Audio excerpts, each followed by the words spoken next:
Jadi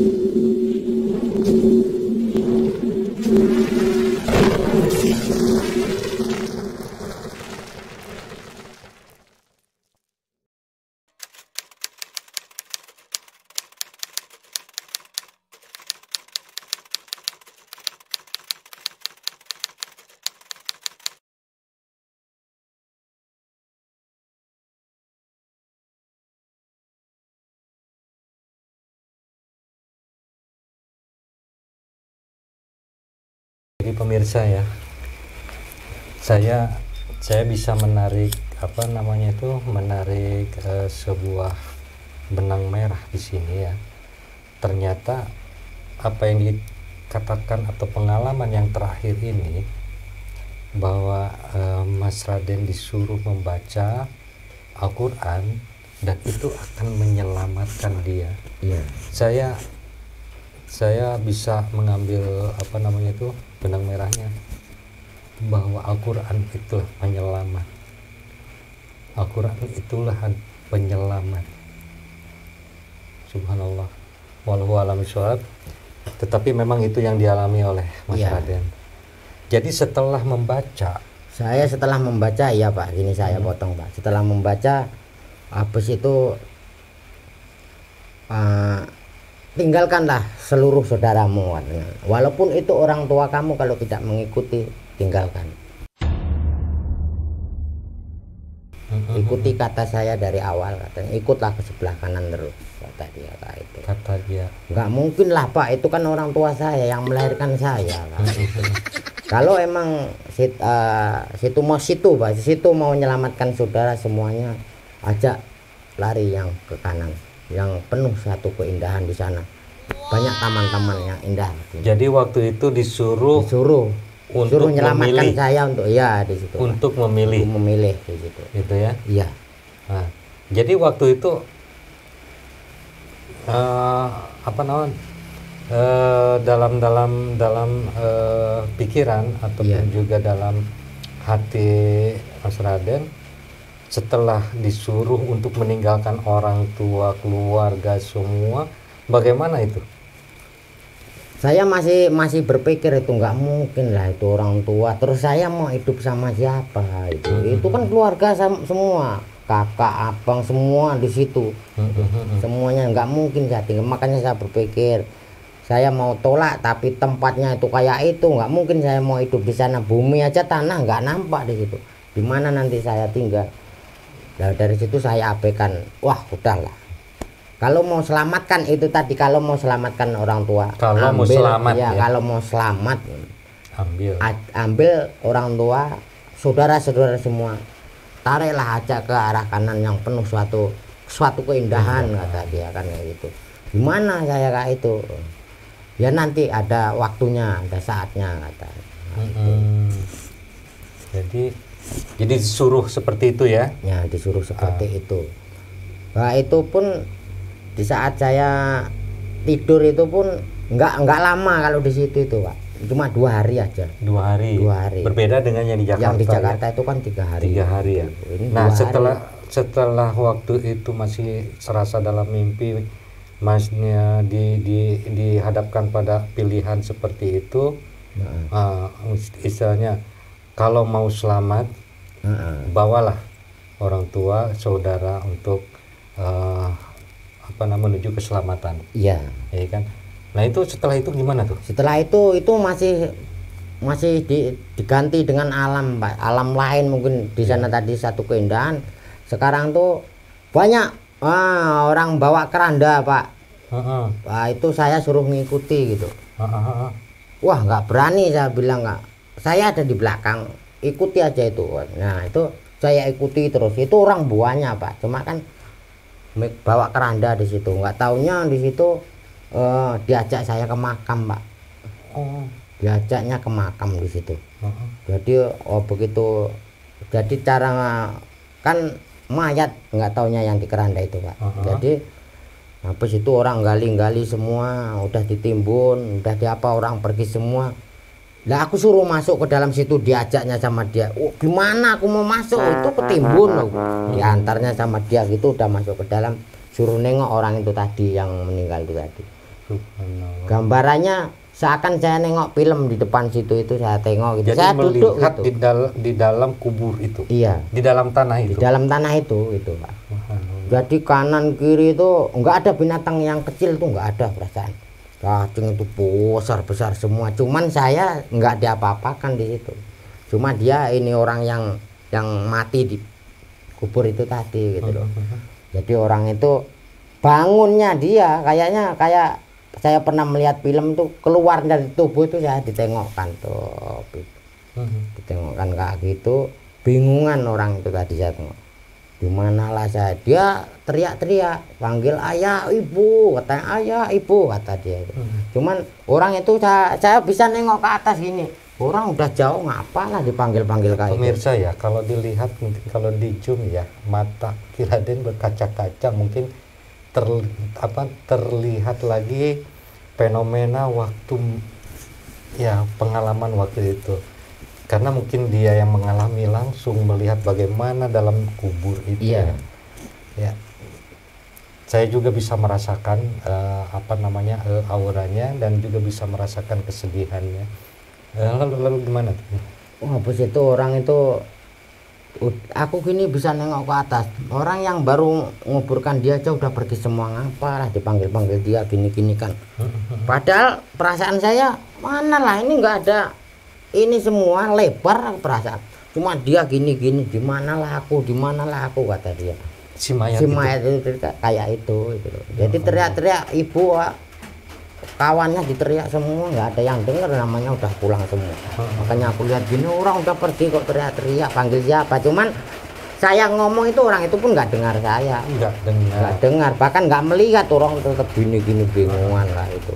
Walah itu Pak, nggak tahu tiba-tiba dia tolong berdarah semua orang itu. Aku sampai ketakutan sendiri, pikir saya nanti pun mungkin kayak itulah mau disiksa di sini.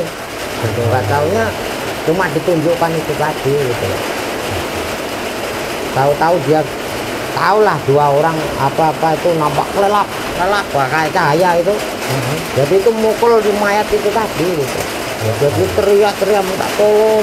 Aku pun udah gini Pak, sambil nangis, ibu gimana ini, aku mau disiksa kayak itu. Aku bilang itu pun habis itu ditunjukkan kayak itu, dia pergi jauh, aku diangkat ke atas lagi. Kayak itu.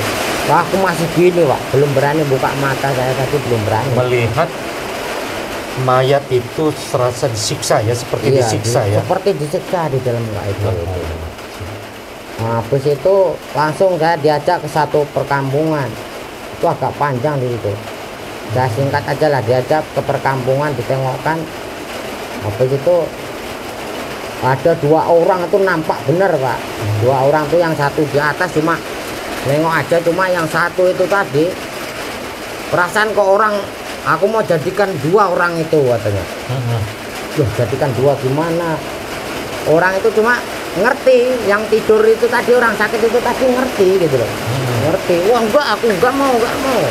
Cuman gambaran dia dalam pikiran dia tuh, kok heran saya kok bisa melihat semua itu loh Pak. Dia di sana digambarkan suatu api yang apa, jadi dia mau dijadikan dua tuh nggak mau, saking takutnya melihat api itu tadi. Ini kata dia, kalau orang yang perbuatannya di dunia tuh, kata yang satu, sering berbuat maksiat, yang tidak melakukan amal soleh, inilah gambarannya. Makanya aku jadikan dua, aku ambil rohnya, dia nggak mau. Enggak, yang dua orang tuh maksa waktu kaki tuh taruh sini, sabutnya dipaksa gini gitu loh. Itu setahu saya ngeri, saya yang ikut sakit gitu loh, saya aja ngikut sakit.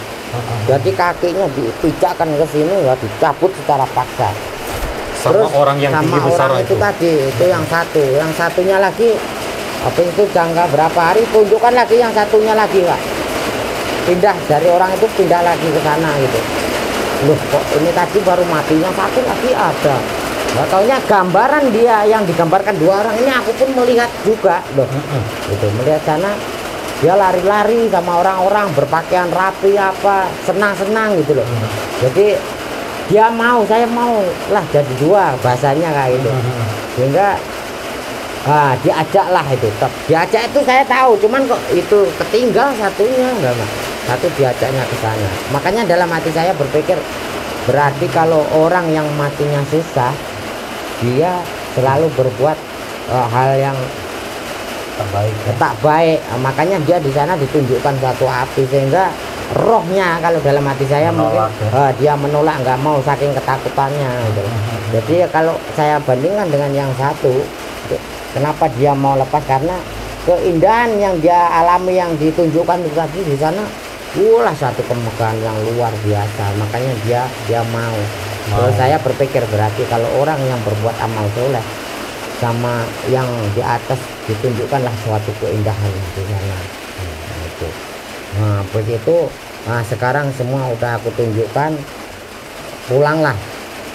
Kemarin jalannya kan sana. Aku masih inget ini jalan yang kemarin ini aku bilang. Waktu di Jakarta. Nah, waktu di Jakarta itu masih jalan itu juga yang aku lalui. Gitu. Habis itu nggak lama, loh ini tubuh aku tadi aku teriak-teriak nggak ini, coba aku gini kan. Loh, nggak bangun ya. Katanya orang yang satu tuh, ya itu situ, baliklah ke situ katanya. Gimana saya mau pulang? Aku balik bisa Pak, tubuh saya itu aku balik sendiri bisa. Gimana ini aku masuk, aku bilang itu. Udah kayak itu udah diikat-ikat gitu. Diikat-ikat. Udah itu Pak, udah diikat semua. Cuman kalau dimandi apa enggak, cuma tahu saya cuma diikat itu. Saya masuklah sendiri, saya paksa kaki aku gini kan, perasaan di kepala, perasaannya tahu di kepala itu lah baru saya bisa mas, baru kayak gini. Gitu. Jadi terasa gitu ya. Sakit Pak itu saya masuk itu, karena kayak nggak ada pintu saya masuk tuh. Mungkin udah keras itu tadi tubuh saya. Nah itu tuh apa itu bengong saya di situ tuh. Nah dari situlah begitu saya nggak inget, kalau orang banyak juga nggak inget di situ. Belum kebaca, mata saya belum nengok di situ. Masih saya inget-inget. Kalau pengen selamat baca ini kata dia. Ini baca apa, Al-Quran. Gimana? Nah kebetulan nggak jauh dari musola. Rumah saya tuh hanya sampingan kayak gini. Saya nggak open, orang banyak itu nggak tahu, belum lihat orang, padahal katanya banyak gitu loh. Belum sadar mungkin, atau bahasanya ngigo lah. Jadi ya, berjalan kayak itu. Saya ambil ini di musola itu, saya ambil, saya baca ini sendiri. Kan terikat nih Mas. Iya, tapi bisa jalan saya, itu perasaan. Jadi sambil terikat itu. Ini saya baca. Saya hafal semua itu Pak, saya baca itu. Subhanallah. Habis itu iyalah, baru di situ aku sadarnya di musola itu. Orang-orang ngumpul semua, heran semua. Jadi reaksi dari orang-orang itu waktu melihat langsung menangis semua, tahu saya menangis, dipeluknya, digini-gini kan juga sama. Penasaran. Itu padahal lama aku di sana, cuman katanya cuma 2 hari di situ. 2 hari. 2 hari perasaan ya kayak bangun tidur aja, cuman aku masuknya itu tadi yang kayaknya susah bener, aku mau masuk tubuh saya itu. Sakit bener Pak. Jadi bener. Setelah melihat Mas itu ke musola, kemudian membaca Al-Quran, apa reaksi dari orang-orang itu? Kebetulan pas besoknya puasa, malam puasa. Habis itu spontanitas saya langsung ke musola, ikut terawih lah bahasanya itu. Ikut terawih. Jadi membaca syahadat kan syarat itu langsung spontan, saya nggak tahu, nggak sadar bisa juga sadar. Langsung bisa 2 kalimat syahadat langsung bisa. Wah, diangkat sama namanya Pak Markun, kiai dari situ. Itu sampai melihat saya heran, bener ini orang Kristen tiba-tiba sholat dia, kata dia. Cuma saya ngomong gitu dalam hati, dia kok aku itu masih bisa dengar itu loh Pak. Padahal dalam hati nggak ngucap gitu loh. Mendengar apa yang diucapkannya dalam hati. Pak Kiai itu ngomongin saya, kok heran dia. Itu saya dengar dalam hati, padahal dalam hati dia jelas gitu loh. Setiap ini berarti mau alap atau apa bahasanya kan. Ya dari situlah langsung saya tersadar, wah gitu bahasanya, kayak padahal saya udah sadar tapi kok lupa semua. Saya cuma bahasa batin orang-orang itu aja yang tahu. Bahasa luar tuh nggak ngerti gitu loh. Gitu. Jadi posisi kayak gini dalam hati semua tuh, ada yang bacanya ini, ada yang Ini itu saya tahu semua. Kalau di luar bahasa ngikuti si Pak Kiai tadi nggak dengar saya. Jadi sewaktu sholat, gitu kan, sewaktu sholat apa yang dipikirkan orang itu? Nah itu tahu semua orang saya. Satu, orang dua, orang tiga. Itu tahu semua. Tahu semua. Tahu semua. Cuma yang dibaca imamnya atau Pak Kiai tadi surat apa nggak tahu saya. Cuma yang aku ingat dalam hati aja. Orang-orang tuh siapa-siapa loh. Kok aneh bacaan itu. Tapi saya yang tahu itu loh. Gitu. Tuh. Habis itu tersadar. Waduh, saya ini apa sih aku bilang. Nah, habis itu habis sholat tarawih udah selesai, baru darus. Bahasanya darus lah sana. Tadarus ya. Tadarus gantian. Nah, sama satu aku simak aja. Cuma aku udah ingat. Udah sadar semua, pikir aku nggak kayak mimpi. Itu udah sadar tapi kayak mimpi kok. Hati orang yang aku ingat malah. Suara orang lisan ini aku nggak dengar, nggak tahu. Oh malah. gitu, jadi terbalik ya? Ya terbalik. Gitu. Jadi apa yang diucapkan tidak dengar, tetapi apa yang dikatakan oleh hati mereka itu dengan jelas saya bisa dengar ya? Bisa dengar itu. Nah habis itu Pak Kiai ya masih baca itu Pak, masih taruh yang pertama kan yang mengawali Pak Kiai itu kan itu. Habis itu kok, udahlah saya lah tiba-tiba kok seakan aku tuh disuruh itu Pak, ada yang nyuruh. Oh udahlah saya lah yang baca lah. Wah yang bener aja kata Pak Kiai. Udahlah saya baca itu Pak, langsung Pak bisa. Itu dalam hati loh kok bisa, aku kan nggak belajar loh aku bilang. Itu sampai sekarang alhamdulillah Pak masih ingat semua dari itu.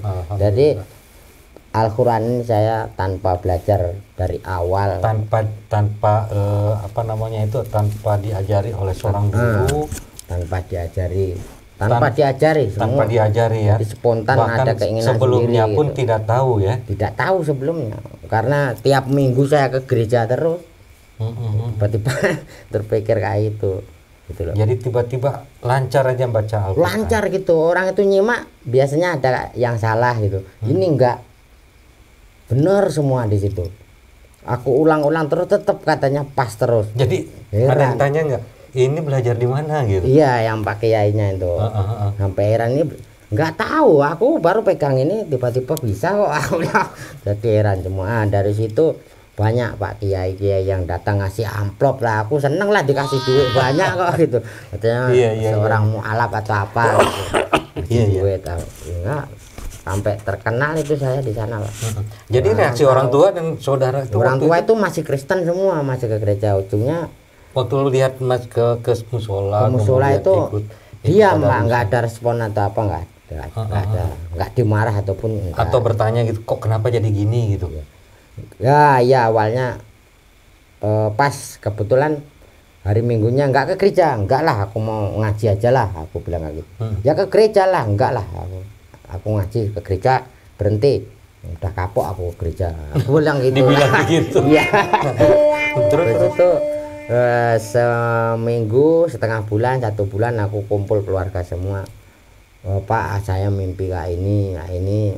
Orang tua nggak percaya. Ujungnya aku panggil Pak Kiai yang pernah yang imam musola itu. Aku ceritakan kejadian kakak itu. Itu pun nggak percaya dia itu loh. Tapi percaya dia kok spontan bisa baca Al-Quran. Iya itu yang mengherankan. Iya yang mengherankan. Habis itu keluarga tuh masih menolak semua saya ajak ngaji kayak itu. Yang pertama alhamdulillah yang begitu ini orang tua ayah lah itu. Udahlah kita ikut anak ini aja lah, kita sholat maghrib bareng-bareng aja ke sana. Nah di situ Pak. Pertama ayah saya yang ngajak kebetulan di situ. Ya udah semualah, abang, adik pun akan semualah. Nah habis itulah Islam semua satu keluarga. Alhamdulillah. Itu. Jadi waktu itu memang merupakan sebuah hidayah yang ditunjukkan Allah. Iya. Sewaktu Mas tertidur dan dikatakan mati. Dikatakan mati dan rupanya memang pengalaman sewaktu tidur itu memang luar biasa. Ditunjukkan semua. Iya. Ditunjukkan bagaimana azab kubur, ditunjukkan bagaimana mungkin bisa dikatakan malaikat dalam mencabut nyawa seseorang, ya, Iya. nyawa manusia. Ya kayak itu. Yang baik bagaimana, yang apa tidak baik bagaimana. Nah, cara-cara itu memang berbeda sehingga hal-hal itu sangat jelas bagi kita untuk memilih jalan mana yang harus diambil. Iya. Ya. Jadi pemirsa, memang luar biasa apa yang dialami oleh Ki Raden sewaktu beliau dikatakan mati suri, dan ini memang 2 kali dan bahkan 3 kali ya. Ini yang Iya. ketiganya ini kita belum bahas ya. Namun dari 2 kali kejadian yang dialami ini memang luar biasa, dan itu seolah-olah menunjukkan, wallahu alam, menunjukkan bahwa memang apa yang disuratkan dalam Al-Quran itu memang betul. Surga, neraka, dan bagaimana ajab dari semuanya itu luar biasa. Cuma mungkin ini suatu pembelajaran bagi kita, sebuah pengalaman yang cukup dalam, sebuah pengalaman yang mungkin tidak bisa dialami oleh orang ataupun juga kita yang rasanya memang di luar nalar dan juga di luar kemampuan manusia, tapi ini memang terjadi dan dialami oleh Ki Raden sendiri. Ini bukan rekayasa yang dia alami, Iya, ini betul. merupakan pengalaman dia, merupakan perjalanan hidup. Perjalanan hidup saya itu. Saya Dan ceritakan bahkan dia semua. bisa disumpah Iya. demi kebenaran apa yang dialaminya. Ini ada saksi-saksinya mungkin Ada kalau semua, waktu di Jakarta ada ada semua. saksinya. Ada adik saya Mungkin di kalau sana. dekat bisa dikonfirmasi Ya, untuk istri saya ada juga, Pak, itu. istri beliau juga ada, dan di Lampung juga mungkin saksinya banyak, terutama orang tuanya dan keluarganya di sana semua. Nah, pemirsa, ini sebuah pembelajaran ya. Mudah-mudahan apa yang Ki Raden sampaikan bisa bermanfaat. Namun bagaimana kisah daripada pengalaman mati suri yang ketiga ini? Dan beliau kejadiannya itu di Siak, di sini, bukan di Lampung lagi. Nah, itu kita bahas.